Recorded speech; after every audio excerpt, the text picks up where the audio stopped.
Andre Segovia Show.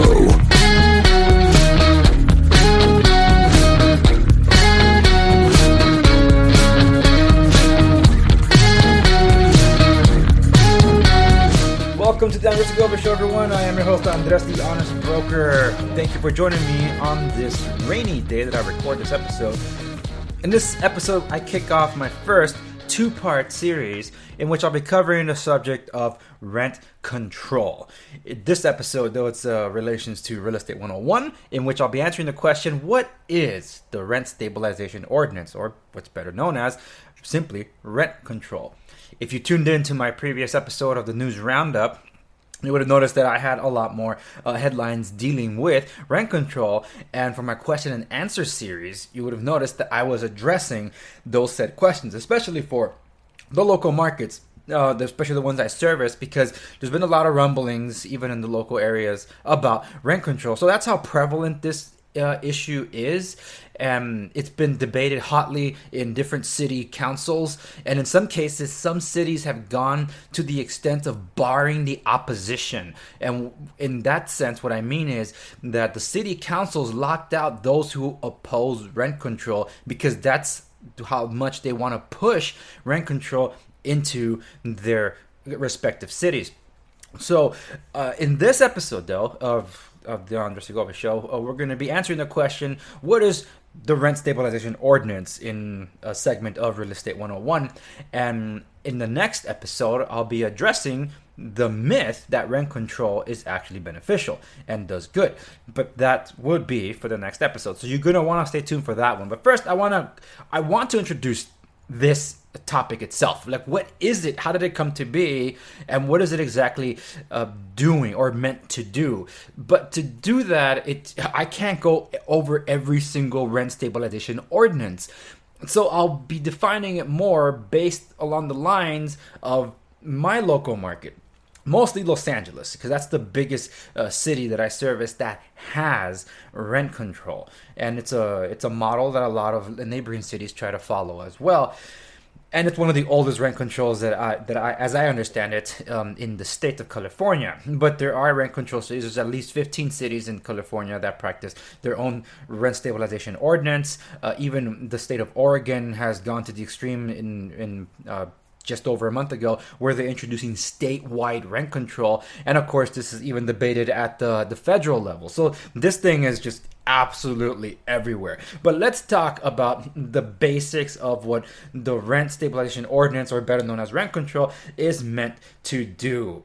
So before I get into the Los Angeles rent control ordinance, let's just talk about what the spirit of rent control is, because it's a general understanding of it, and the baseline reason for it is standard all across wherever it's practiced. Doesn't matter the state or the city. So the intent of rent control is to set a cap on rent increases. Most rent control laws place a limit on how much you can increase a tenant's rent by when their lease is up for renewal. This amount is usually based on an area-specific measurement, such as the local cost of living or inflation. In New York City, apartments that are limited by rent increases are known as rent-stabilized apartments, not rent-controlled apartments. Rent control could set a cap on rent. In New York City, rent controls put a limit on how much you can charge for rent. For example, you cannot charge more than $700 for a rent-controlled one-bedroom. Rent control also regulates the frequency of rent increases. So the law can dictate how often the landlord can increase the rent. And rent control limits reasons for evictions. There may only be a handful of reasons a landlord can evict a rent-controlled tenant, such as non-payment or significant damage to the rental property. The theory behind rent control is to allow certain tenants to reside in an area that they may have otherwise been priced out of. So, for example, an elderly woman who has been living in an apartment for the last 50 years would be forced to move if there were no rent control laws, because the area she's living in has become very desirable and expensive. Due to rent control, the tenant can expect a small, steady rent increase and will not one day be hit with a notice that the rent is increasing by $1,000. Now, the impact on landlords. So rent control negatively impacts landlords because the landlords are renting out units to tenants at far below the current fair market value of the unit. Besides the fact that they are collecting far less money for the unit, a rent control tenant can even cost landlord money. The landlord is still responsible for paying all the holding costs associated with the unit, which are all at today's current market prices. The landlord is responsible for performing the repairs on the tenant's units, in some cases paying for utilities as well for all other expenses for the property, such as mortgages, taxes, and insurance payments. So now we're going to move to talk about the Los Angeles Stabilization Ordinance. The Los Angeles City Council passed rent control in 1978 and has maintained it ever since. Rent control is part of the Los Angeles Municipal Code, the ordinances which specifically regulate things within the city. The Rent Stabilization Board of Los Angeles, or RSB, is part of the city housing department, which also sends out code enforcement building inspectors to cite the landlords for substandard buildings and require the landlord to make repairs. The Rent Stabilization Board makes its own regulations to clarify the rent control law and help in applying it. So how does rent control work? The rules are different in every city, and again, this is in relation to Los Angeles. In the city of Los Angeles, it means that the renters in apartments covered by the ordinance should only see their rents rise between 3 to 8% annually. And it's determined by the Consumer Price Index. So for the year of 2019, which is fiscal year, which begins in July 1st, then right now it's 3%, but starting July 1st, landlords can raise 4% on their tenants that live in that rent stabilization ordinance area. So some years it might not mean much. So over the last 12 months of this article from the LA Curb, this is actually now just over 12 months, rents rose just over 2% citywide. So that's in both rent controlled and non-rent controlled apartments. Over time, though, as the rental market heats up and cools back down, tenants in rent control units usually pay much less than they might have otherwise. Are you as a tenant protected from evictions? If you are under rent control, even if you do not have the rent increase limits, the Los Angeles rent control law limits evictions to 12 legitimate reasons in order to prevent eviction abuses. Unlike cities without rent control where tenants can be evicted for nearly any reason and no reason at all, in Los Angeles, the landlord must prove the reason for the eviction and follow special procedures for some evictions. Reasons fall into two categories. Number one, where the tenant did something wrong. And number two, where the tenant is not at fault. There is such thing as a rent reduction hearing as well. The RSB has the authority to reduce your rent if your unit is uninhabitable or there is an overcharge. You file a complaint and the landlord has to come to a hearing where the reduction is determined. When it comes to major rehabilitation relocation, this is effective as of May 2nd, 2005, where the landlord has to perform major rehab on the units or portions of the entire building. The tenants can be temporarily relocated, not evicted, and 50% of the cost of the work can be applied to rent increases of up to 10% as permitted by the housing department. The landlord, though, must pay for all of the temporary relocation costs of the tenant, including hotel expenses, food, daycare, moving costs, and phone transfers. If the work will take longer than 30 days, the temporary housing must be comparable in size, rooms, accessibility, and proximity to services and institutions like schools and hospitals, such as another unit in the complex or a different apartment building entirely. If less than 30 days, it can be a hotel or motel within 2 miles suitable for the tenant's needs with standard amenities. The landlord has to give at least 7 days notice to return to the apartment afterwards. The tenant must cooperate or be evicted on that ground. However, the landlord cannot evict without following every procedure, including paying for all the accommodations, presenting the plan, and giving the required notice. The tenant must also continue to pay for the rent. If the repairs are minor, the landlord can perform the work during 8 a.m. to 5 p.m. Monday through Friday without relocating the tenant at all, so long as the tenant is not exposed to toxic substances such as asbestos, lead paint, and mold. And this goes on and on, but I think you're getting the idea of what rent control is dictating that can be done with units that are being rented out. Now, what is covered under the Rent Stabilization Ordinance?